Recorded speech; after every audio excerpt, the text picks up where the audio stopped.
ये कहानी है रामपुरिया स्टेशन की। एक ऐसी जगह जो रात होते ही बिल्कुल बदल जाती है। ये कहानी हमें सुनाई है सुरेश ने, जो एक रेलवे कर्मचारी हैं। पर ये सिर्फ कहानी नहीं, बल्कि एक खौफनाक हकीकत है। तो सुरेश और उनके साथी अर्जुन की वहां नाइट शिफ्ट थी। माहौल में एक अजीब सा बोझ और सन्नाटा तो ऐसा कि कान फाड़ दे। तभी एक रात सुरेश की नजर पटरियों के पार गई।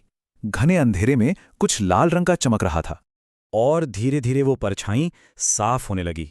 लाल साड़ी में एक औरत, जिसके कदमों की कोई आवाज नहीं थी।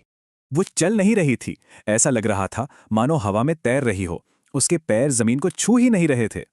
फिर वो अचानक रुकी और सीधा सुरेश की आंखों में देखा और एक डरावनी मुस्कान के साथ गायब हो गई। अगली रात तो डर और भी बढ़ गया। अब वो रोज एक ही वक्त पर आने लगी थी। ठीक सुबह 4 बजे खिड़की पर दिखा उसका असली चेहरा, एक भयानक आधा जला हुआ चेहरा। अब उस साये का असर अर्जुन पर भी होने लगा था। वो उसे वश में करके बाहर बुलाना चाहती थी। मतलब वो अब सिर्फ बाहर नहीं थी, उसकी परछाई कैबिन के अंदर थी और शीशे पर खून का पंजा। अब वो समझ गए कि भागने से कोई फायदा नहीं, तो सुरेश और अर्जुन ने फैसला किया वो उसका सामना करेंगे। वो साया उन्हें स्टेशन के एक भूले बिसरे कोने तक ले गया, एक ऐसी जगह जहां सालों से कोई नहीं गया था। वहां उसने जमीन की तरफ इशारा किया और जब खोदा गया तो वहां मिली उसकी कच्ची कब्र। अपनी कब्र देखते ही वो घुटनों पर बैठ गई। उसकी आंखों में गुस्सा नहीं, बल्कि गहरा दर्द और दुख था। लेकिन अचानक उसका दुख भयानक गुस्से में बदल गया और फिर एक ऐसी चीख गूंजी जो रूह कपा दे।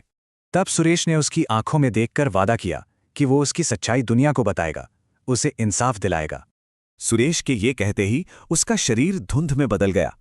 शायद उस वादे से उसे पल भर का सुकून मिला। लेकिन स्टेशन मास्टर ने उनकी एक ना सुनी। बोले, कोई सबूत है? जाओ अपना काम करो। तो बिना किसी सबूत के वो दोनों अकेले रह गए और रामपुरिया की ये कहानी अधूरी ही रह गई।